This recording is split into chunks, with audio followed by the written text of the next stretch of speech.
Welcome, everyone. So I'm Daimon Meeh. I am the state grazing specialist in New Hampshire for NRCS, and here to talk about just grazing fundamentals, what to think about when getting into grazing management.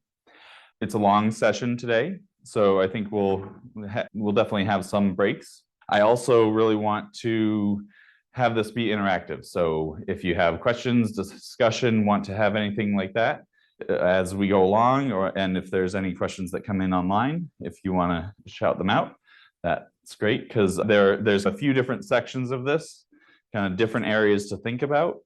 And rather than waiting till the end or anything like that, I think it's good to address discussion as we go along. Just curious, how many folks in the room have animals that they're managing at the current point? Okay, so good number of you. Okay. And how many of you have been grazing, like trying to graze a little bit more intensively for at least 5 years? We'll go with that. Okay, yeah. So been working on it. That's great. Just wanted to get a little bit of a sense of where folks are at. What I really like to think about with grazing is the management that we do with our animals is a tool. And we can use that tool to improve the resource or degrade the resource, depending on how we choose to manage those animals.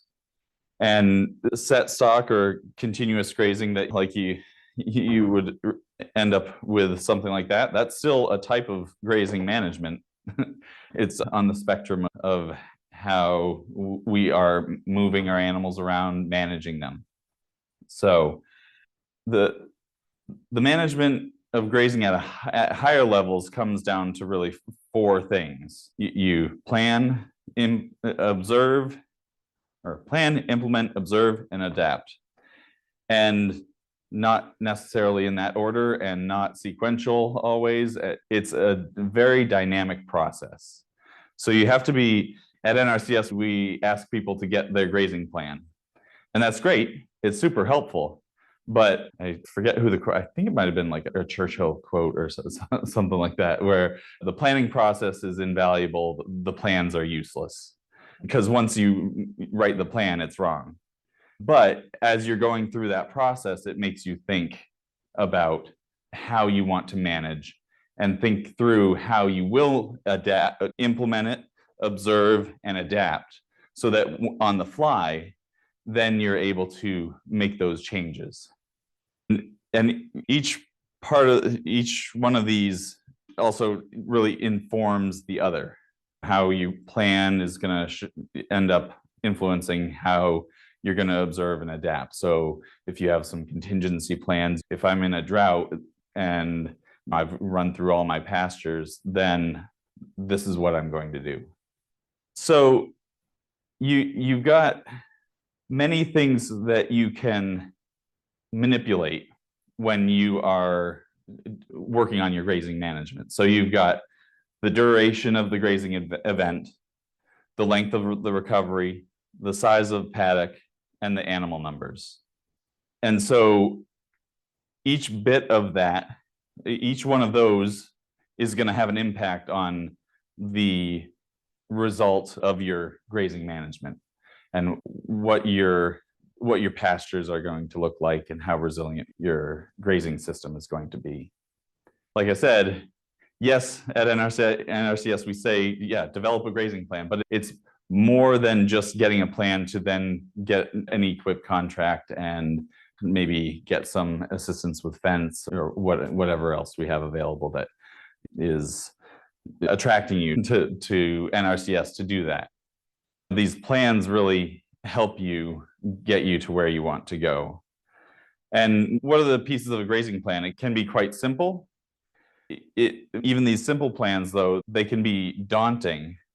But then if you even look at what you might also want to put in a plan, or at least consider planning, it can get even more daunting. You've got these goals, assets, inventory, forage needs, land production, infrastructure, and system design. All of that is the more obvious stuff that's like nuts and bolts of grazing.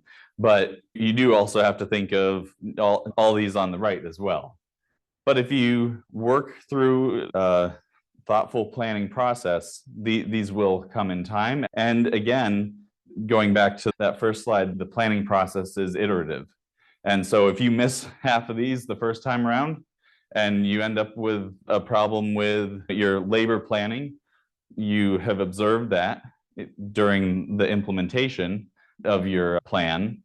And so then you adapt your plan to adjust for the labor planning issues that you ran into, or can be any of these issues that you work with that.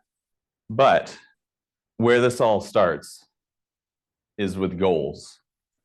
And going through a goal setting process is something that is very frequently overlooked. Without those goals, you don't have a great structure to base your plan off of. So what do you want? What are your goals for the operation? Do you have some biodiversity goals? Do you want to, I think I have another one later, but do you want to get rid of something? Do you want to change the composition? Do you want to turn this type of lower productivity pasture into a more productive pasture? You may recognize Troy in this picture and his grazing chart. He often talks a lot about making sure you plan based around spending time with family. So that, for him, that's a really important goal. So he, on his grazing charts at the beginning of the season, puts in when he wants to take family vacations or if there are specific family events that he wants to make sure he can attend. And then he plans his grazing system around that. Do you want to make sure you can manage the summer slump? Or do you want to diversify your species, whether it's plant species or animal species or both? Here's the manage invasives. Do you want to try and get rid of some troublesome plants and manage in a way such that those plants diminish or are gone? Improve the forage quality and quantity. Do you want to try to get that better production off of that pasture? And improve soil health is another one. And again, going back to this, the animals are a tool that we can use for managing this ecosystem. And so how do you want to use those animals to achieve the goals that you are looking for? Maybe put you folks on the spot a little bit, but thinking about your own operation, what are some of the goals that you use, that you have for your operation, or what are you trying to achieve? Have you identified your goals? Yeah, we're looking for nutrient dense pastures. Nutrient dense pastures, so the plants have good nutrient density.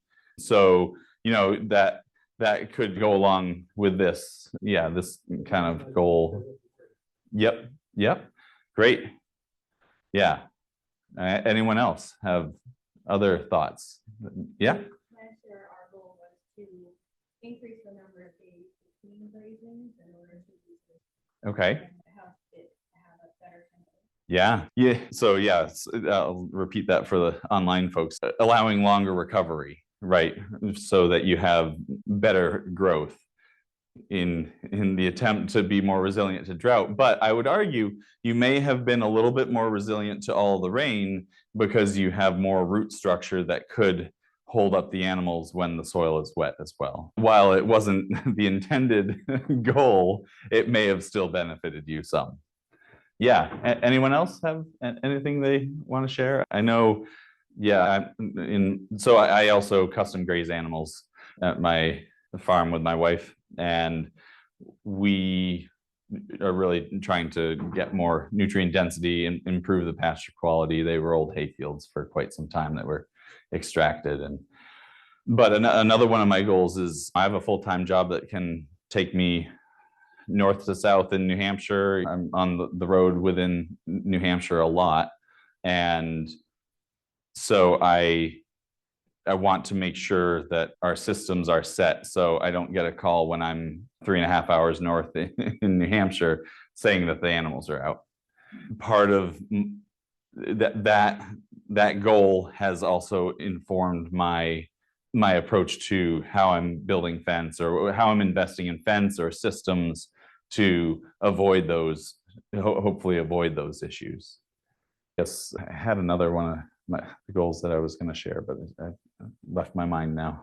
One that I was talking about at lunchtime today, actually, with Jeff about the bat latches is this. So with custom grazing, that was the other one, is that right now we're not set up for winter management of animals, but also my wife likes to travel during school vacations. And custom grazing works very well for us because the animals go away in the winter. So that adds to the flexibility of what we can do during the off season. That has also been a goal that has informed our management. And then what I was going to say is, I was talking with Jeff about the bat latches. We did graze till about, I think it was November 10th this year. And it was getting to be difficult when I'm working full time. I get home and it's dark, and moving the animals ends up with some issues because you move them, they get excited, and then they don't see the front fence. And so then they run through it. Thinking about, okay, how can I set myself up to still be able to accomplish the grazing 25, 30, 40 animals or so, and still maintain my full-time job as well, sanity as well. Yeah, you had something? One of our goals this year was to have a stockpile at the end of the summer. Oh yeah, great. So stockpile at the end of the summer to extend into the fall and winter grazing season. Yeah, hey, awesome. Till January. That's good. That's great. Yeah, there are many.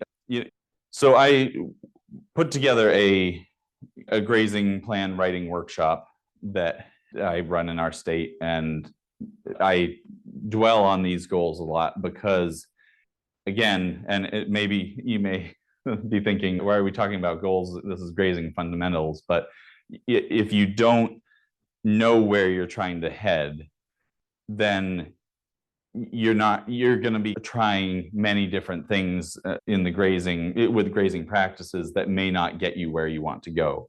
So if you figure out the direction you're heading first, then you can really work towards having or be able to choose those practices that are going to get you in that direction so that you can pick up on those and gain skill in them much quicker.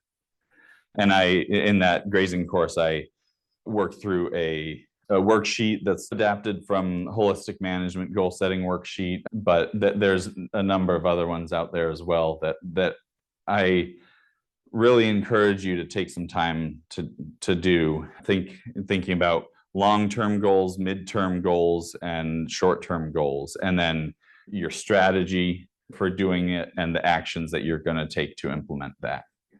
And so it's a bit more of a systemic practice or process of rather than just, oh, I would like this. So that's a really important key point. We'll skip through that. We're going to go a little bit longer and before we take a little bit of a break. I know it's been a lot of talking today. And so what does grass want?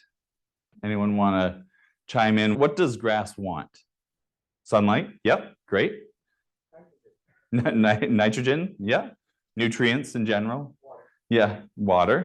They co-evolve with herds of ruminants, so I imagine it wants the mechanical function of the animals they co-evolve with. So it has evolved to handle the disturbance from grazing and is able to get reinvigorated by getting grazed off, and then it can regrow.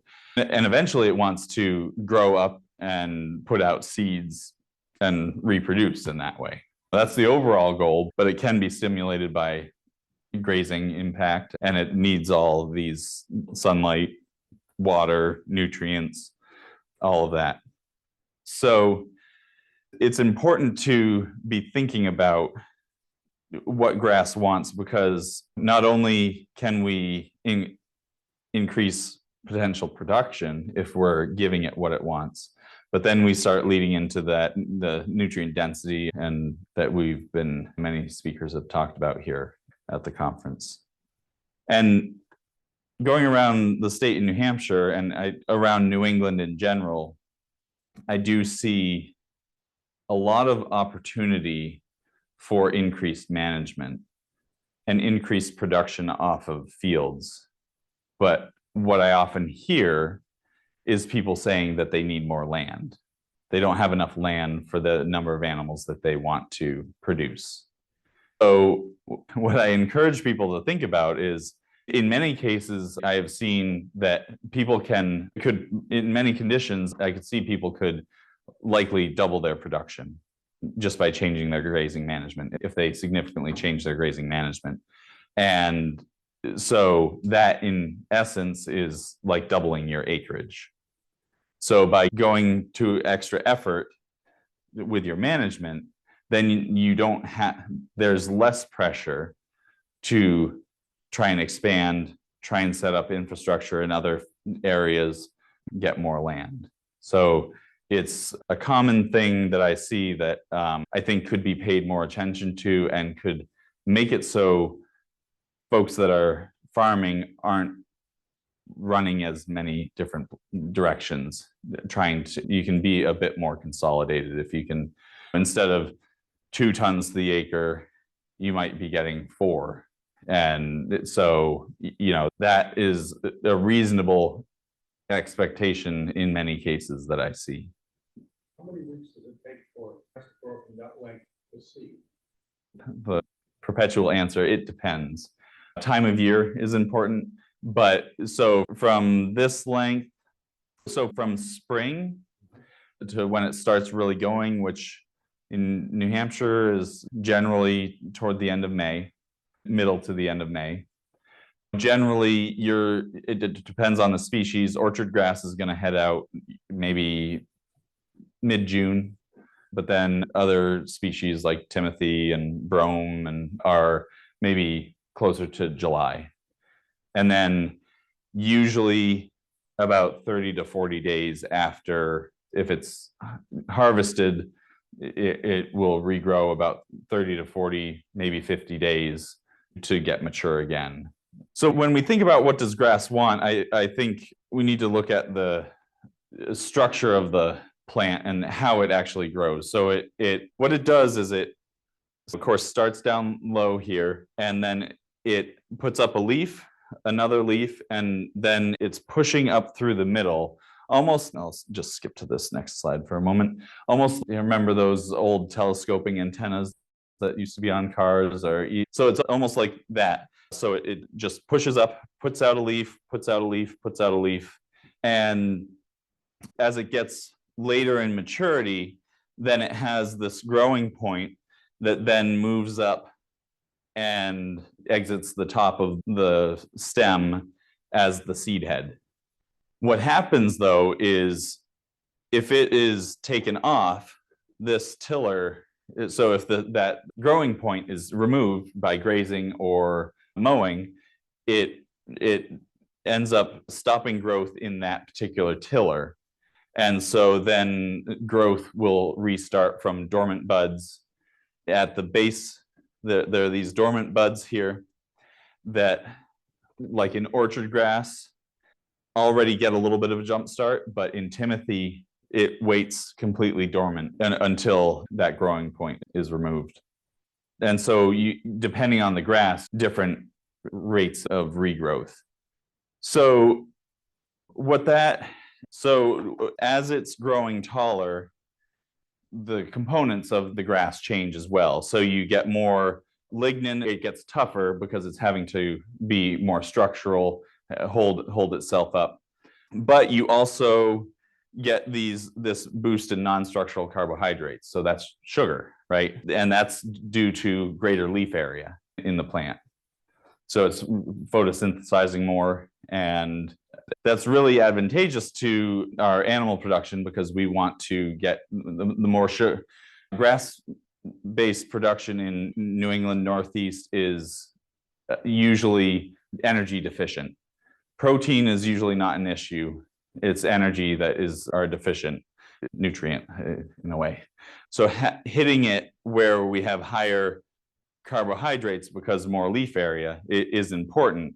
However, we also have to realize that growing point at this point is getting up higher.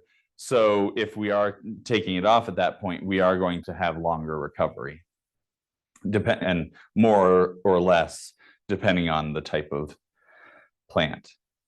As an example, this is in a hay field, so we had even removal. You've got orchard grass that, like I said, there are dormant buds, but they're not really as dormant as the Timothy. Timothy's dormant buds are really small, stay really small and down there. And so the Timothy is a lot slower to regrow. But that also means that orchard grass, if it's grazed down close, is more vulnerable to getting some of those dormant buds damaged. And that can significantly damage the orchard grass plant. So it's important to know what you have in terms of the grasses, in terms of your management. But also, again, it drives home the point that we should be leaving more residue anyway. Inside the plant, like I was saying, we want to pay attention to energy levels, because that not only helps with animal production, but it also helps with the viability of the plant. And so if this is in ryegrass, but if you look at the recovery from getting grazed or clipped or mown or whatever, you have, this is the water soluble carbohydrate levels in the plant. So they drop down really low because it's trying to put out growth. And then as it starts getting more leaf area, it regains the levels of carbohydrates, and then right at about 3 to 4 blades of grass, it has reached a point of recovery. So the plant is at a point whereas so this comes into the longer recovery and making sure that we don't go back and regraze, is if you graze, it tries to recover, puts out this first leaf, it's still struggling. And so then you set it back here and it goes even deeper into a deficit for the energy levels in the plant. So if you don't allow that second bite on the grasses, then you are allowing your grasses to get stronger and be more resilient. So again, this also points to the benefit of longer residual. So I guess before moving forward, I'll say what I normally recommend is people try to leave at least 6 to 8 inches of residual in their fields. And this is one of the reasons why. And try for about 30 to 40 days of recovery. Now in the spring, you may do a quick turn around all your paddocks to try and keep ahead of that really rapid spring growth. But otherwise, around a 30 to 40 day recovery period is really beneficial to make sure that they've had a chance to fully recover. And as was mentioned before, so as grass grows taller, roots grow deeper. And the roots approximately try to match the forage volume above ground. The volume of roots below ground try to match the volume above ground. And those roots do bring up nutrients and water for the plant to use, but we're also learning how much interaction with soil microbes and all sorts of critters in the soil. There's so much interaction between the roots and everything within the soil, that the more roots there are, the more surface area for that. And I wish I remembered exactly, but I was reading something close to 15% of the carbohydrates that a grass plant produces, it actually exudes out its roots. And that is because it's trying to feed stuff that's going to bring it nutrients in the soil or create nutrients for it in the soil.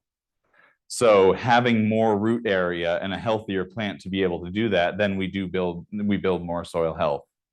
Again, the plants, they also replace about 30% of their root volume each year. So if they were left to grow, they replace about 30% of the root volume each year. But with grazing and or haying or whatever, that can cycle more, because it tries to roughly match the above ground volume with the root volume. So by cycling through that a lot, though, we're adding more organic matter to the soil through those sloughed off roots as well. To step back a little bit and think about what you're trying to accomplish with grazing. Like I said, if you can work on increasing the health of that pasture ecosystem, then you can really support more animals and more production off of your land, and you're going to have a much better functioning ecosystem. But what happens when we can start over here at the uncontrolled grazing, I like this slide because it demonstrates the ways that things can go right or wrong. So starting with uncontrolled grazing, and I apologize if it's a little hard to read. If you start with the uncontrolled grazing, you're either chronic overgrazing, really short, or maybe you don't have enough animals out there. If you've seen the horse pasture that has everything's this tall except for maybe a few areas, that's chronically undergrazed. And with that, you get selective grazing and fertility depletion in the areas where they're grazing versus where they're hanging out and depositing fertility. So either way, with that undergrazing or overgrazing, you end up with species degradation, and then that ends up with less desirable species, whatever that may be in your context of animal production and what you're looking for. Diversity is really good, but there are some plants that, we just really want to try and get rid of. And then you end up with reduced outputs of animal products, lower returns to reinvest, and then maybe you have to decrease your stocking rate, and it cycles down from there.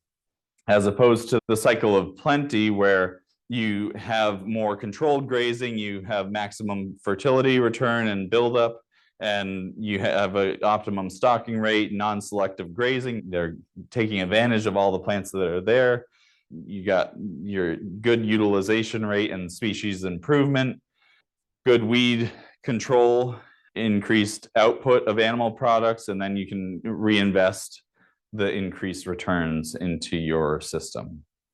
I think what we'll do is, on that, I think we will take a brief, let's call it a 10-minute break for folks to move around before I've got a cool slide set to start off the next section here. So why don't we come back at 3:15 and get rolling again? And we might be able to get back to that as well, but I think we'll get going again here, talking about the grass response to grazing management. This is a lot of people really like these slides, so if you've seen a grazing presentation, you may have seen this already. But what they did here is they had two similar orchard grass plants in a greenhouse. They were both managed the same for 6 months. So one was clipped once per month and then supplied with good fertility and water, or they were clipped once a month for that. And then they were clipped at the left one will have been clipped for 1 inch height for 4 weeks to imitate continuous grazing. And then 3.5 inches to me is too low as well, but still you'll see this difference. So this is the first 24 hours after that clipping. So again, this was clipped weekly for the month leading up to the start of this. This was clipped once at the beginning of that month and left to regrow.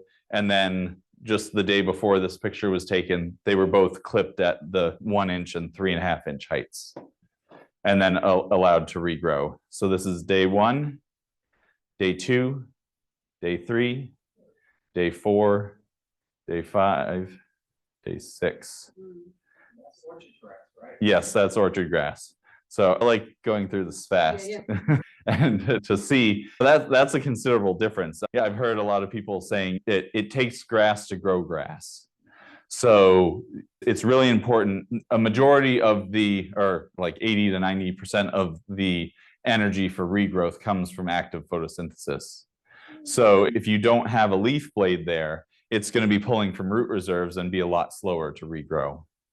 Again, another little example going back to the roots is this is defoliated fescue that was defoliated every 2 days, 7 days, and 21 days.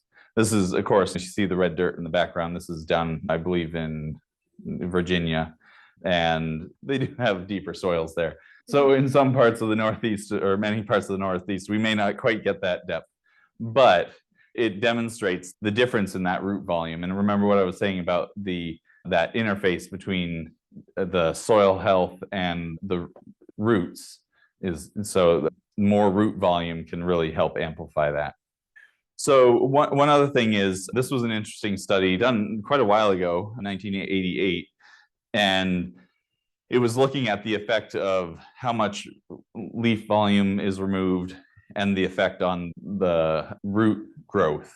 And many of you may have heard kind of the take half, leave half approach, right? That's been around for ages.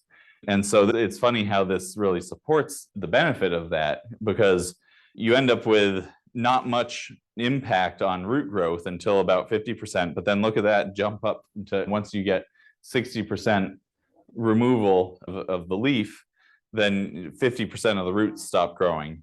And then once you get up to 80%, you have 100% stoppage of root growth. But not only that, it takes 12 days for the roots to start regrowing at 80% and 18 days at 90% leaf removal. How much you take off of those plants is really impactful. And just another example of this root response. So do you need to be going out and making sure that your recovery, inspecting everything like this when you're looking for adequate recovery? No, not necessarily. But to bring this all the way back to what I said at the beginning, you do need to observe and adapt your implementation. And so while you don't necessarily need to inspect it this closely, it is a good thing to pay attention to.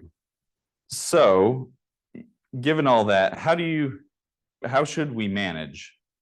I work and visit a lot of people, and with varying levels of interest in grazing management.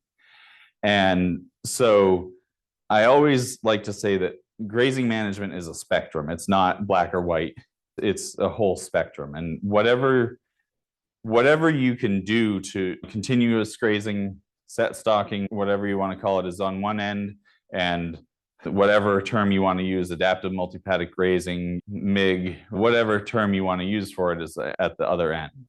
And whatever you can do to move yourself up that gradient from where you currently are will have a benefit in your pasture ecosystem. We often, at grazing conferences like this even, we often hear from people that have moved way up that gradient, and it's really exciting. They're getting super exciting results, right? But then you start thinking about, okay, how can I make this happen? I don't know that I can, that's not quite feasible on my property, or I'm not sure I'm dealing with this type of animal versus what they have. And maybe initially you're right. Maybe there's some things that you can overcome. Those initial reactions might be able to be overcome. But anything you do, splitting a paddock in half from continuous grazing is a significant improvement. You're doubling the recovery time. So then you split it again, you're increasing the recovery time of those grasses again. So it doesn't have to be the perfect system. And sometimes making those incremental steps will help you learn how to get closer towards that adaptive multipaddock grazing, or wherever on that spectrum that you feel like it is something that meets your goals. It's Yeah, it's just whatever you can do to move forward and elevate your grazing to move up that spectrum can just be a really good step in the right direction. I don't ever want to discourage people from trying to try out new things by saying, oh no, you have to be moving daily, otherwise it's not worth it. I will say some research that Jim Garish has done has shown that if you are able to move them about every 3 days or so, there is 3 days or less, there is an amplification of benefits. And I think a lot of that has to do with the animals not going back to get a second bite, because a lot of the grasses start, if we go back to day 3 here, it's gotten up, those grasses have gotten up enough so that it's worthwhile for the animals to come and take another bite. And going back to our slide on the water structural carbohydrates and stuff like that, so that would just further, it's at a deficit right now. It's working hard to try and get those leaf blades out so that it can create more photosynthesis. So if we go back at around day 3 and they're still there at day 3 and they go and take another bite, then that's setting that grass back a little extra. Even doing it twice a week isn't enough to really see that larger amplification of benefits. Moving twice a week is fantastic, so don't beat yourself up for that. But where you get to see this real kind of snowball amplification of benefits is in a faster timeline, is where you get under about 3 days of residency time in a particular spot. Yeah, Felix. I can see that from your unit grazing for every weekly, but 3 days rotation. Obviously. So I'm wondering if there will be any difference from 3 days rotation to daily or maybe hours rotation. That's the one that I haven't actually seen. Yeah, so once you get under 3 days, what's the amplification there? Yeah, I think there is still a significant increase in production as you get for shorter residency times. Part of that is you just start letting the grasses regrow sooner. You also, I think some of it is also like the saying that the best fertilizer is the farmer's footprints. You're spending more time and attention out there on things. You're more out there more frequently doing things. I think that plays a role in it. So yes, there are benefits, and at 2 days or 1 day, there is still some regrowth that could be regrazed. It's probably not super appealing, especially to sheep and goats. That's doable to nibble on that, and horses, but for cattle, not as easy. So somewhat depends on your animals as well, but it's less.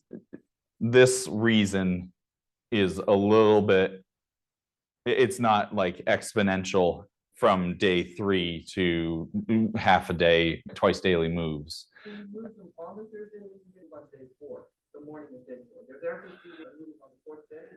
I mean, there's no hard and fast rule, really, but it's around day 3 is, sorry, went the wrong direction here. Around day 3 is where it does get to be able to get eaten. How long do I have to wait before I bring them back? A month, 2 months? We've been trying for 2 months. So that's not going to be very feasible. I'm going to have, if I leave them there for 3 days, then I need to come back in 2 months. That's 3 times 6. I mean, that's a lot of status. Yeah. So the longer recovery time, shorter residency period does increase the number of paddocks that you need. What's the flip point where you've gotten most of the benefits by not bringing them back? A month? In terms of the recovery time, is that what you're asking? Oh, in terms of parasites. So that can be really variable. So research has, so this is for sheep, for those online, the question about parasites. Yeah, sheep or goats, small ruminants. Generally, about 21 days is when the parasite larvae are most available. They've come out and crawled up the plants. Again, there's no hard and fast rules with any of this, but 21 days is when they're most available. So some people with small ruminants say, okay, then I feel comfortable with 40-day recovery, because that gives time for them to come out, not find a host, and they don't have much energy to live on. Those nymphs don't have much energy to live on. And so then their population will fade over time. It really depends on the conditions as well. The other thing that helps with parasite avoidance, the avoidance of exposure to parasites is higher grazing heights. Generally, they can't crawl up more than about 4 inches. And if they do, then they're more likely to dry out. And so there's less exposure to parasites when the animals are grazing above 4 inches. Again, it's just reducing the exposure as opposed to saying, yeah, I've got this solved. But if you have a longer recovery period, longer residual, you leave longer grass in the field when you move on, so they're not grazing down as close. Those two things can work together. And there are some people that are able to not worry about deworming because of managing like that. Or some people decide they don't want to graze the same field in a given season. I've seen a broad variety of management choices around parasites. Yep. Let me see here. So we were here. So yeah, we were talking about how should we manage. And generally, like I said, I like to try and encourage people 6 to 8 inch residual, 30 to 40-day recovery in general.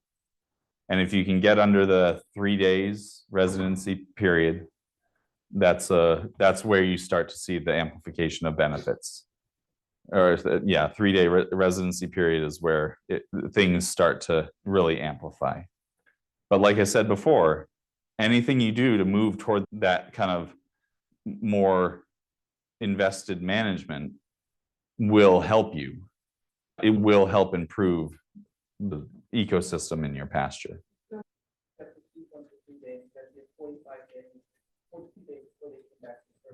Yep. Yep.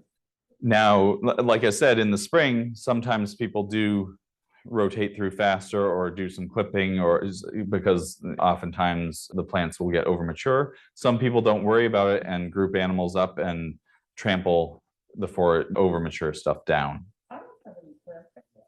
Why should you say that? You referring to this picture here? Or yep. Yeah, so this is on the left here, this is grazed, this is ungrazed. You can see it's in the fall, so it's I don't have any yeah. I know that. Yeah, so the type of grasses play a large role in what the pastures look like. And that can be a result of the management that's been there. So often in small ruminant pastures, you see a lot of bluegrass, white clover, maybe fine fescue if there's lower nutrient levels, lower pH. And that's because they graze it down closer, and those grasses are more resilient to close grazing. When we lost the orchid grass during the 2 years, we pulled the sheet egg, but we still lost. Yeah. But as I also said, it's not high enough to say the residual would be sick. So I told them it's clear. So I'd like to try and keep going a little bit here. Yeah, so this is a warm season grass. This is a big blue stem, which is taller. But I'd like to move on to what do animals want? So they really want a consistent diet, water, salt, mineral, adequate salt and mineral, predictability and security, and a proper stocking rate. So the other benefit of moving more frequently, to just take a step back to this consistent diet, the benefit with moving more frequently is that when they move into a paddock, they're going to eat their favorite stuff first, and then go to their second favorite stuff, and then further on down from there. And so what is the nutrient content of their diet start to diminish over the amount of time that they're there. And then when you move them into a new paddock, it goes right back up. So you end up putting them on a roller coaster ride of nutrition, which doesn't work all that well for the ruminants. So it works well for the grass to shorten those residency periods, but it also works well for the animals, or works better for the animals to have that more consistent diet in terms of the nutrient levels, and their ability to select those preferential plants, or just it's available. So by providing all those things to the animals, there's good synergy between what the animals want and what the grasses want. What I think I might hop on to the next section here. Or folks, yeah, do folks have? Yeah, sure, stocking rate. So that's the amount of animals per acre that you have over the course of the season. Stocking density is another term that you might hear. And the stocking density is like a snapshot in time. So how many animals do I have per acre in this one area at this particular time? Whereas the stocking rate is, okay, how am I for the number of animals for the number of acres that I have in production? And that's partially upfront, so my small children, too small, and might be going to one regular one. So they're eating only 1/3 of this protein, even though. Okay. Yep. We can talk about fence systems. This is one that was a little bit of a challenge to get the fence in, and a little bit of a funky solution, but it's been working. It was shallow to bedrock here. And so what's that? Shallow and sandy? I think it looks sandier than it actually is. It's definitely a till site. It's not sandy. Yep, to try and hold the strain back. But anyway, in order to be able to manage the way that animals the way that you want, you need to have a good infrastructure that's going to be adequate for what you need, but also flexible. Because again, going back to the very beginning, your goals might change, your observations may lead to adapting to manage your animals in a different way. So having good infrastructure that also allows for adaptability is important. One of the major issues that I see is people don't get strong enough charger. And you really need to make sure, you pay attention to the joules, not the miles of fence, not any other rating that they use. The amount of joules in a fence charger is the important thing to look at. And you can size it. It's essentially the horsepower. How much grounding out can it overcome? And you still adjust it. You size it correctly for the amount of fence that you have. You have to keep in mind that you're not just talking about one strand. You're talking about 4 strands. So there's resistance in each one of those lines, potential for grounding out in each one of those lines, and stuff like that. Electronet saps a lot of energy. So for electronet, having higher joule chargers is important.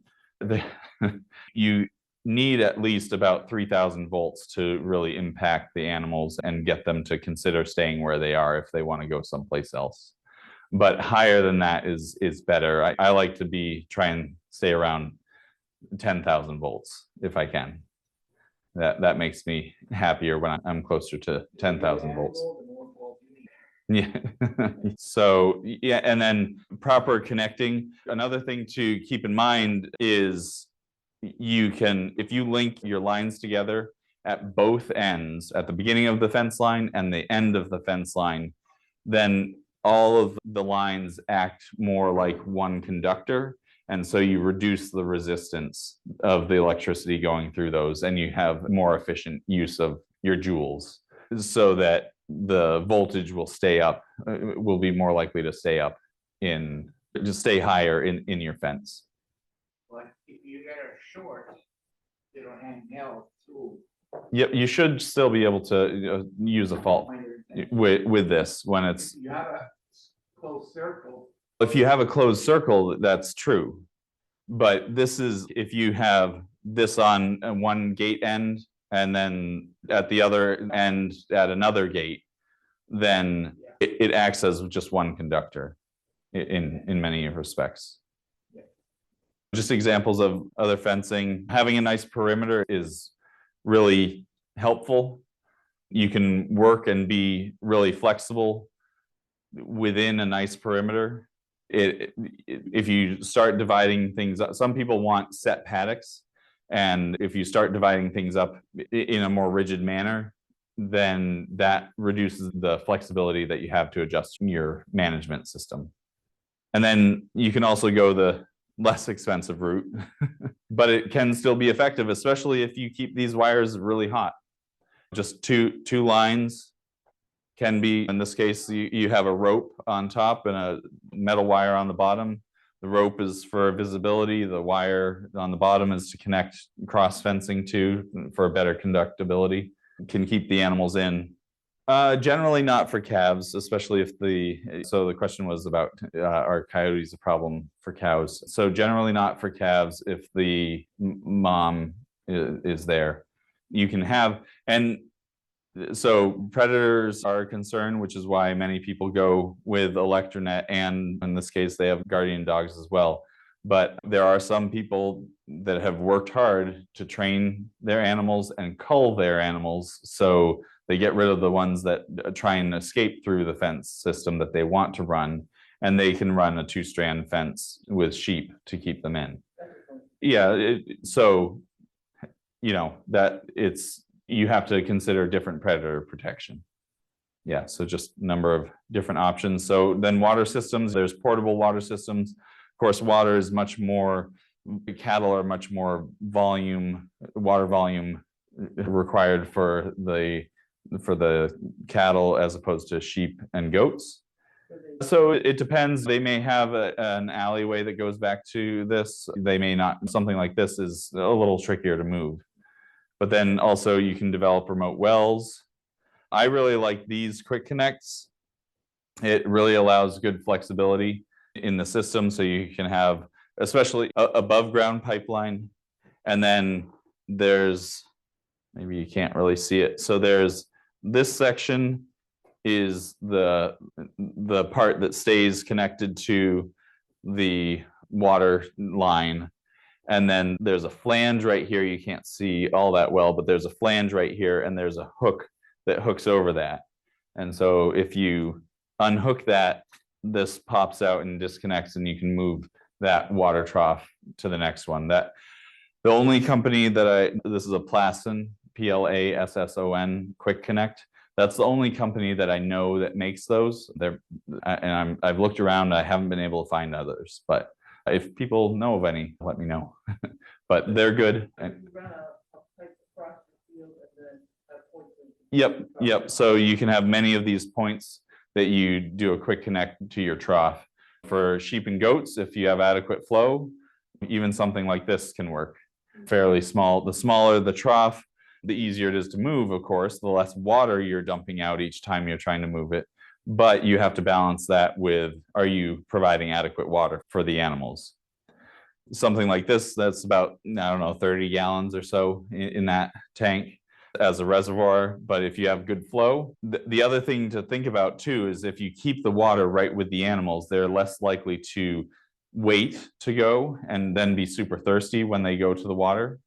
And then they also won't go as a large group because they still feel like they're close enough to everyone else that they can just go 1, 2, 3 of them and go take a sip and then go back to grazing.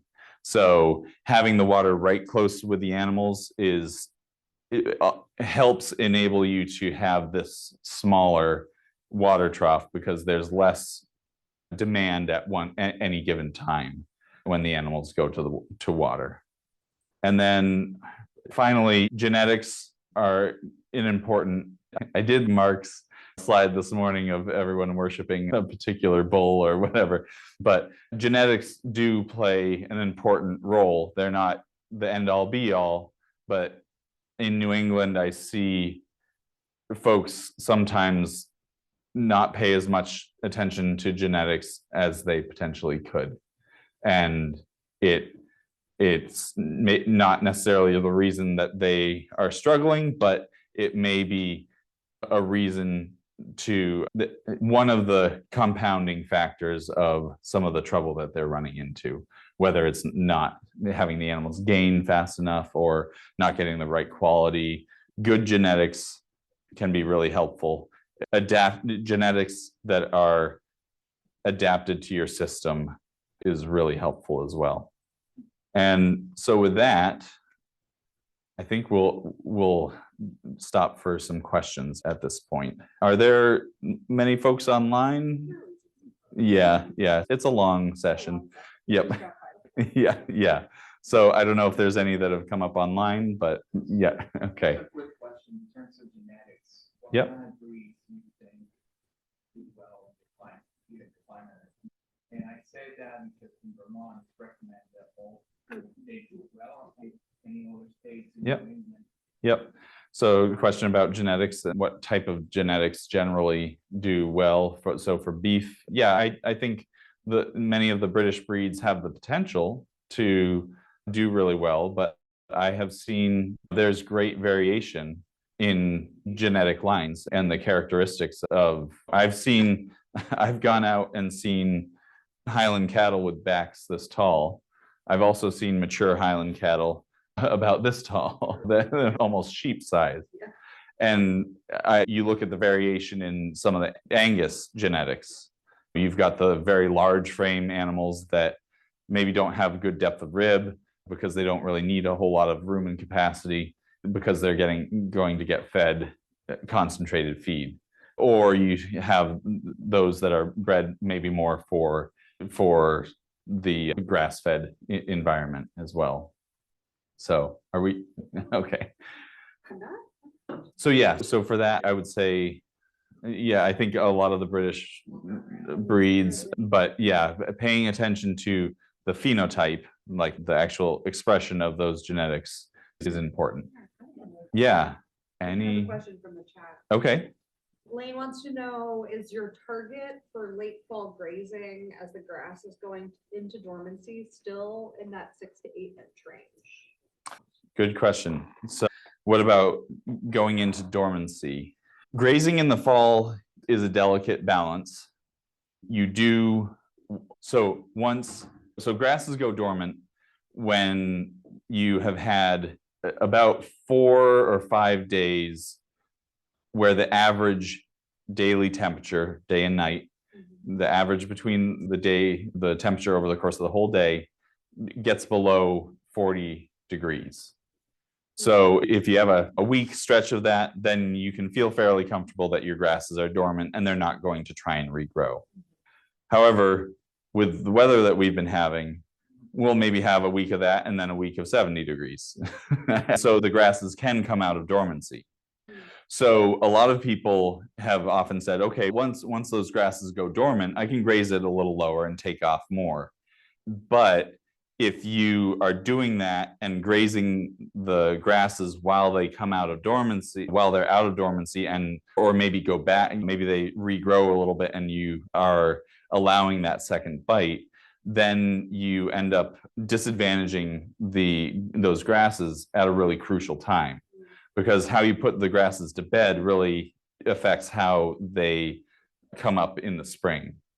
And if they don't have good reserves, then they're going to be very slow to even there have been some studies showing that how you graze in the fall can affect, even if you graze really hard and diminish the root reserves, it can have a couple of years of impact on the growth of those fields. I just let my sheep out onto the field right now. So letting the animals out onto the field right now, the grasses probably would be dormant right now, but it would be the one other thing that I'm going to get to may impact that decision though. But to go back to my advice on 6 to 8 inches, normally I would say, yeah, you could probably take it down a little bit more. But with the variable falls that we've been having, I would be a little bit more hesitant to say that that's okay to graze a little bit harder once those grasses have gone dormant, especially if you were still allowing them access, allowing longer residency, because sometimes people allow longer residency time in the winter because they say, let's dormant, it's fine. So my advice on that is somewhat shifting based on what I'm seeing in the change in climate. And so the one last point I want to make too is there was research done showing that around how aggressively to take down residue or dormant grass. And they showed that there's a lot more prevalence of weeds. In this case, it was particularly burdock when it was grazed close enough to allow sun exposure of the sun onto the soil in between the grass plants. So that's just another consideration when grazing, even if it is dormant and maybe you're not hurting the regrowth, you could be creating an opportunity for competition of other annuals or other perennials that may or may not be desirable. Then again, you could use it as a tool to help reseed a field, which is something that would be more desirable as well. So like it's not super short before dormancy. yeah, so taking it down. So again, back to an early slide, these animals are a tool that we can use to manage this ecosystem. And so you can do, if you want to try and impact a field in a certain way that allows you to maybe try and introduce some new plants, then you would do the reverse of what I've been talking about in that particular area to then allow for less competition with the seeds that you're putting down. She had a question. So, hold on. I just wanted to clarify. Sure. That when you said where the temperature drops below 40. Right. No. So the average daily temperature, day and night, is below 40 degrees. So the average over the course of the day is below 40. So if it just drops a little bit below 40 for part of the night, that's not enough. So it has to be the overall average temperature for the day. So it's essentially, once you get around, if it's freezing at night and not much above 40 during the day, that type of weather is probably on where you're thinking about grasses are starting to get dormant. So, yes. I'm wondering, we had a couple weeks where it was sort of 20 something during the day and 2 something. Yep.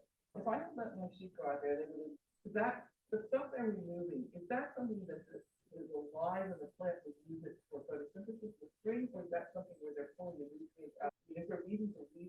So generally, once the plant is dormant, those leaves are not going to, they're done. And they're going to regrow fresh blades of grass in the spring. So you're not removing things that would necessarily be growing especially once you have gotten late into winter. Right on the fringe, they may still be actively growing. What could happen this time of year is that it might try and start some new growth, or there may be some of those dormant buds that may look like previous year's growth, but they're just hanging out there waiting to get going. And so putting them out there, so I would say if you are putting animals out in the winter, stockpile grazing, if you just leave at least, maybe I would say you could do 4 to 6 inches instead of 6 to 8. So to your point, so it's already below that. So, that I get that comment a lot. I don't even have 8 inches of grass. So that's where you start when you're in that situation, it can be a little bit difficult to transition because it's going to take a little bit for your grasses to adjust, to your pasture ecosystem to adjust. Going by kind of the take half, leave half rule of thumb would be a start, just shortening your residency period and allowing for longer recovery will end up with increased growth. I could theoretically let them out there if there hasn't been any new growth. You could let them out there theoretically, but then with it being short, you're also if you are removing some of the vegetation that's shading the soil, then you're opening up opportunities for other plants to start growing. So the next question is, it might be nice to see, I convinced a split seeder or no-till type seeder from certain people to try and seed to the sod with some approved mix like grass. Is that, otherwise I don't see it converting to anything except what's already there. Yeah. A certain amount of hay has very little seasoning. The rest for that. Yep. So yeah, so the question is about when to consider reseeding. And the first thing you always want to do is take a soil test. And then do the soil amendments that are, especially adjusting the pH has the biggest impact on growth of the forages that you have there. Because when you can have, if you have a low pH, you could have the nutrients that are needed there, but they just won't be available to the plant because of the low pH in the soil. So by adjusting the pH, you get it into an area where if any nutrients are there and available, then, or if any nutrients are there, they are more available to the plant. So that's the first place to start. Then you start looking at your soil texture, what's the water table, and figuring out what type of plants are good to go that grow there. What you said, there's like a creeping fescue or red fescue, sounds like maybe they're fine fescue, yeah, same category. It's that does well in just lower nutrient environments. So by getting animals out on the pasture, you're starting to get nutrient cycling going, which will help. And then you want to create a competitive advantage for the species that you want. And maybe the seeds aren't there, and so introducing some of those seeds would be helpful, but you want to make sure that your soils are ready and are in a good place already for putting those seeds in to give them their best chance. These are actually Jeff's, the guy that talked about the bat latches. These are some of his cows. So, yeah. Any other questions? There's one Yeah. kind of weird thing that I've observed is that, I don't know if it's a soil efficiency and being so much different in the area around the manure. But what happens is I'll move cows on, and then when that brings them back, the areas where they're, Yeah, they have some aversion zones. yeah, Yep. they don't want to graze around it. And I heard it's because of that. It's not necessarily it's a nutrient content issue. They don't like it. It's that it's so much different than the surrounding area. Mm. So I've heard these kind of drag and spread that out. It spreads out that area larger and makes everything taste more similar to that. Okay. Any ideas or something? Yeah, I'm not sure about, yeah, it could be that it creates a different characteristic around those higher nutrient areas. You will see that especially as you're transitioning and getting the soil ecosystem going in areas that have been grazing for a longer period of time. Leaving higher residue as well helps because the manure breaks down faster because it doesn't dry out. So there's more microbial activity to break it down. But once that soil ecosystem gets going, it will break down the manure pie faster, dung beetles and everything else. And then you end up seeing less of those aversion zones. Sometimes people, when they're starting out, do want to try and drag to spread out that may be beneficial, but it's extra time, trips over the field, running equipment. So allowing higher residue, but grouping the animals up and moving them more frequently can help avoid that unevenness of grazing. Because when you group the animals up closer and you're moving them more frequently, there's a sense of competition that they get. And so if they're used to going into a large area, you'll see them kind of nose around and, okay, grab a little of this, a little of that, a little of that, and then find the area that they want to concentrate their grazing a little bit more. But if you're moving them, if they're grouped up pretty tight and you're moving them frequently, they're going to be just going in there and trying to get what they can before their neighbor gets it. And so that also can help with that uniformity. But over time, it also should, that those aversion zones should wane because of the more rapid breakdown of manure and urine. And also with the soil microbiology happening, they were finding that there was some fungi in the root zone that would transport phosphorus from rocks like large distances away, like much larger. I don't know. I don't remember what it was, a few 100 feet or maybe even more away from these plant roots. And it would transport it all the way along, and then it would get provided to the plant that needed it. Mycorrhizal networks can be like miles wide. Yeah, the mycorrhizal fungi can just be super, yeah, super long. The biggest one is like. Yeah, they can be really big. But the point is, there's a lot that's moving around in the soil. And so once you have more of that activity in the soil, it's not going to, those nutrients aren't just going to sit in that one place. They're going to get spread out as well. So not only is that manure pie or urine spot going to get the manure pie get broken down faster, the nutrients will get dissipated a bit faster as well. Yeah, these fields have been hay for the last 25 years. Yeah. Yeah, there's not much going on in the hay fields. It's better than a tilled crop field in terms of, say, at least allowing some soil activity, but in a system where, especially many places in New England, people just take the hay and don't put anything back on. And so that just continues to deplete the soils, and then there's less there for the soil life to be involved with. And so in the cycle of poverty slide that I showed earlier on. You got another question online? Question from the chat. Great. Would running chickens after the herd 3 days behind affect regrowth? So it could. It depends. So if you're moving them frequently, then it won't have a significant effect. If you're moving the chickens. Yeah, if you're moving the chickens frequently, it won't have a significant effect because they won't have a whole lot of impact on what's there.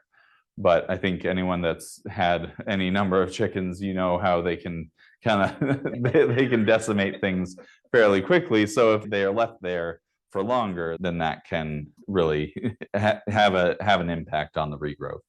But if you're moving them every couple of days, generally, I don't think there will be a significant issue. Something that people do is, if they're running broilers or something like that, they will run them across the hay fields or the pastures to try and deposit those nutrients. And maybe you're giving that area up for a portion or all of that grazing season to try and put nutrients down in that area. But that is something that people do. And the regrowth, the difference in regrowth is pretty dramatic when you do that. Laying hens, they're not as concentrated, so generally not as much of an effect. But I will also say people sometimes want to run chickens behind the animals to help with parasite issues. Generally, so it may help in that they scratch and spread out the manure pie so that there's less of an area for the larva, fly larva or whatever to be harbored. But the nymphs of the internal parasites are really too small for the chickens to see. So they're not really going to eat them other than incidentally. Like if they eat a blade of grass, they might have it on it, but they're not going to be able to pick it out and reduce the parasite load in that way. There may be a slight, like I said, slight impact of reducing it by them spreading out the manure pies, but I have heard some people say, oh, they're going to eat all the parasites. That's not the case. That they're just too small for the chickens to really target, I should say. What about the tramp life? Yeah, so trampling. Yeah. Trampling can, if you have grass that has gotten over mature, or you have a lot of forage volume there, grouping the animals up so that they trample the grasses into contact with the ground, that can be beneficial in pushing that organic matter back toward the soil. And it can also help reset the grass a little bit, because if all that's knocked down, those stems are damaged, it can, if they're damaged enough for the plant to think, oh, I gotta start these new shoots from the buds, then that can help spur regrowth. Whereas if you just left it standing, the grass wants to put out a seed head, put out seed, and then it's like, hey, I'm done. I'm done for the year. So if you get it to not think that it's done by impacting it, then that can spur more regrowth as well. Right. Yeah. So and so that's where sometimes people, normally, if you're moving frequently, you have them in a much smaller paddock than you would if you had them in there for longer periods of time. But sometimes what people do in the spring is do much larger paddocks, still move them frequently every couple of days or daily, to just try and have them take a bite or two off of each plant and just cycle through your whole operation. And then you slow back down into your normal system, more normal size. And that can sometimes be enough to be able to stay ahead of the plants. Otherwise, people either take hay or clip. Yeah, you clipped. Yeah.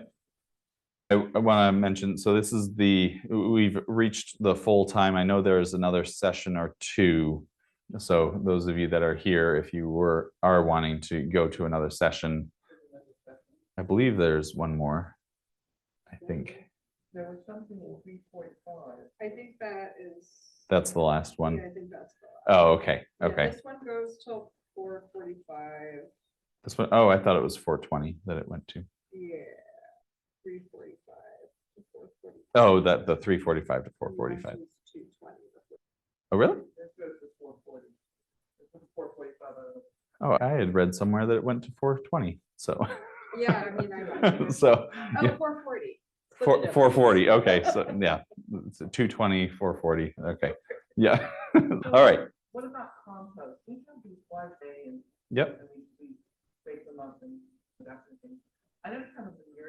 I'm thinking of spreading it out or something like that. and then fold it. Yeah, what to do with the composted manure. I think generally in the fall is the best time to put it out there. It is important to remember that you're not going to get much nitrogen from composted manure. Most of it has volatilized or been used to break down the carbon that's in the compost pile.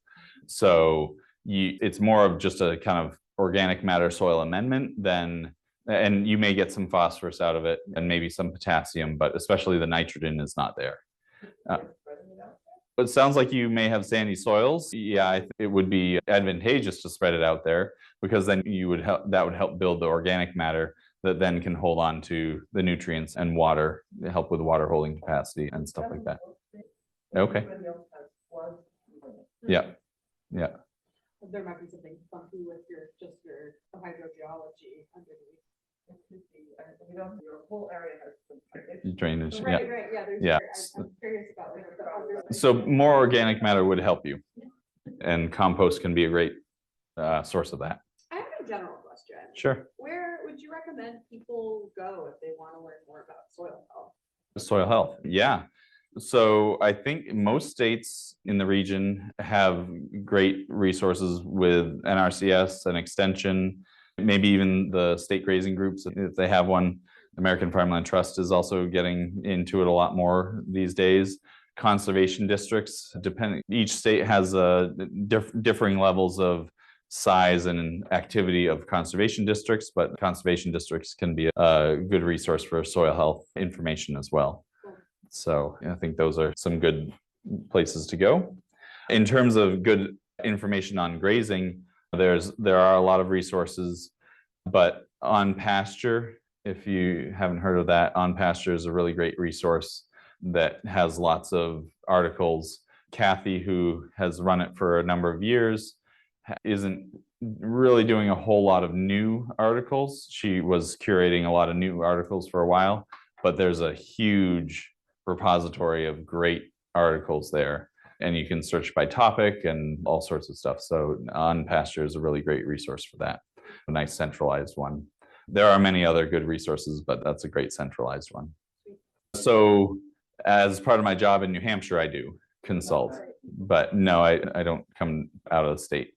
So There is just a ton of, yeah, there's just, I think that there's an issue with capacity. I think there's just not enough consultants available for the. That a couple of times, and basically, they said I could hire somebody from their staff. yeah, this is something I've been trying to work on in New Hampshire at least, and hopefully it will also be expanded to the region too. But there isn't a whole lot of capacity for grazing resources in terms of being able to consult. And I'm working on trying to build that up in New Hampshire. And I've talked with counterparts in other states as well, and hopefully they will also be following a similar model. We have some new options to support it at NRCS. That the problem is there just hasn't, in general in the Northeast, there isn't really a good super populated industry of ag consultants in general. And when compared to other parts of the country, there isn't much of that infrastructure here. There are some, but not as much as in other parts of the country. And as a subset of that, grazing consultants are few and far between as well. And so it is needed. There are a lot of people that are looking for assistance and willing to pay with either NRCS assistance through some of the options that it's maybe a little bit more narrow, but there is some financial assistance through NRCS that can help with that consulting through a technical service provider. Or there are some people that would be willing to pay out of their pocket for that consulting as well. But there aren't a whole lot of people. And there are some projects that are trying to also get people. There's a SARE professional development grant that was put together to help train up technical service providers to help provide better grazing support. But it's something that we need more of in the Northeast. I think Bill Foch is going to be very helpful, but he says he just does not have the time to come to my farm. Unfortunately, he's contracted in New Hampshire, so that might be part of it. He's been using, he's not because. Yeah, and he's just got such connections and is a wonderful source of information. So hopefully we can just get you started on the right path. One thing I wanted to mention, I'm not sure your farm is eligible because of but may be eligible for financial assistance, possibly through, AFT does micro grants. Middlesex is in one of the eastern counties. That might be one of the counties, but yeah, which is not terribly helpful for you. I'll keep thinking on it. I think that there are some programs in development for technical and financial assistance for eastern Massachusetts, but I'm not really sure. I would just, this is my organization, so forget the plug, but I would just make sure you're getting updates from AFPU input so that when we announce funding, you're the first to know. Yeah, so that's, one of the, American Farmland Trust. Bill Focher works for American Farmland Trust. Yeah, and that's the organization I work for as well. He briefly brought Keith down to Greenwood and National Park. He's a cool guy. He's such a cool He's guy. wonderful. The park is right. That's so cool. Making them graze down everything, like the she's not sitting on the waiting list. Yeah. Great, Thanks. Thank you. Would you like me to sign you up for email updates? Sure. Okay, I will do that. Thank you. Thanks. This is great. Info. Any other questions? Is that okay? Great, I'll get you on it. Yeah, there's a whole lot to cover. I hope it was comprehensive enough, but that I would really encourage you to think about doing some goal setting to then inform how your management plays out. Yeah. Can I ask something that's, I don't even realize that's under the scope of this talk, but My name is talking about integrating sheep in with cattle on pasture systems, and if it was required, like if you had the same stocking rate of cattle on acreage, incorporating sheep into that system, would you then need more acreage theoretically, or is there a way that you could manage both On the the- same amount yeah. of land? And I brought this up to other cattle farmers, and they're saying like, that's tricky, whatever. I'm just curious to see what your thoughts are. Yeah. So the question is, can you add sheep in as multi-species grazing into a cattle operation and still maintain the same land base and stocking rate? I think the short answer is not quite, but there are many studies that do show greater grazing efficiency for both sheep and cattle when they are grazed together. So you get better forage utilization per acre when they are grazed together. I think depending on how many sheep you wanted to bring in, how close you were to the limit of the stocking rate with the cattle, I think those variables would come into play. But it's not necessarily exactly like we often base things on 1,000 pounds of animal. It's called an animal unit. So if you have one animal unit, you're adding one animal unit of sheep. It's not quite the same as adding just an additional animal unit of beef, because by adding the sheep, the grazing of everyone is a bit more efficient. Now, it doesn't mean that you can sneak them in there scot-free without maybe being overstocked at that point. But it's not necessarily like a 1-for-1, if that makes sense. I think it could be done, but you would need to do some evaluation of how close you are to the maximum stocking rate with the cattle that you do have. And then also, what's your potential for increase in production? So could you just work on managing differently so you end up with increased production, and then you are able to have those sheep on there? So that could be part of it. Maybe that, again, getting back to goals. Okay, I want to try and bring sheep in here, so I'm going to try and change my management to then increase the forage production per acre. So it may take a year or two. Maybe it requires some liming or soil amendments or something like that, as well as a change in grazing management. But that could be part of a way to achieve it without necessarily getting more land, depending on where you're at in production right now. I think many places getting around 3 tons of dry matter per acre is not unrealistic as a kind of an upper level on just in general. Then on better soils like prime ag soils or some close to the prime ag soils, you could get around 4 tons to the acre. Seeing where you're at in relation to that can give you an idea of, okay, how much room do I have to expand? But you could also talk with extension. What state are you in?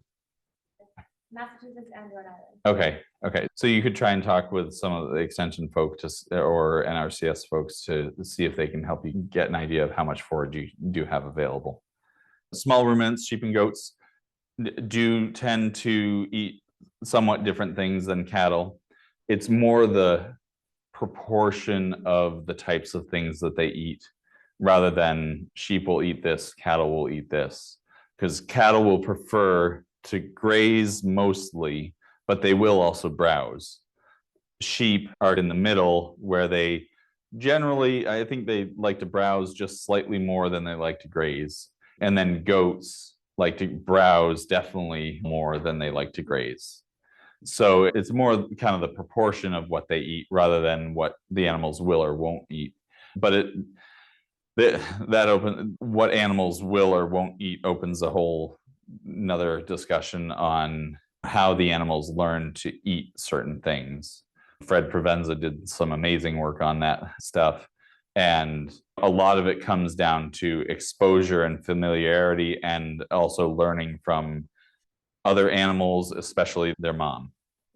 Yeah, so preference can be extremely variable based on what the experience of that animal is. Grazing, it does look like cattle or horses. You graze the cattle through, and then they're dropping to kind of parasites that do not affect sheep, and then the sheep could come through, and so you could get a double grazing Yeah, so some people do alternate grazings to reduce parasites. So, It's just the way they graze the same thing. yep. So if you graze with sheep, they deposit those parasites, and then you come back in after a recovery period and graze with cattle, they'll clean off a lot of the parasites, and they aren't affected by, especially like barber pole worm. And so that makes that paddock safer for the sheep to go back into and avoid. But there's one sheep farm that has a small group of donkeys that they use. That they're their pasture cleanup crew. You know, that there's many ways to approach it. Yeah, so sheep do like forbs, and forbs are just broadleaf plants that flower. Then within that, technically legumes are forbs as well, but they're often broken off as a separate category. Yeah. So there's forbs are essentially just broadleaf plants. It's one of those things that's like an arbitrary Yeah. classification, because we needed a name. It's like, a lot of them could be weeds, but what is a weed was out of context, so it's like, have something to say besides Yeah. grasses. It's not grass. Yeah. So then, so you get grass, forb, and then shrubs and trees is the general buckets. And none of those buckets really exist in any way that truly matters on a biological level, but. Yeah. Any other activity online or any questions on there? No. We got. Okay. Is there any advantage, so I don't remember, so this year I probably put them out. But is there any advantage to doing that, just waiting and letting the plants get grow and then mowing them and mowing them? Not necessarily. Yeah. Not necessarily.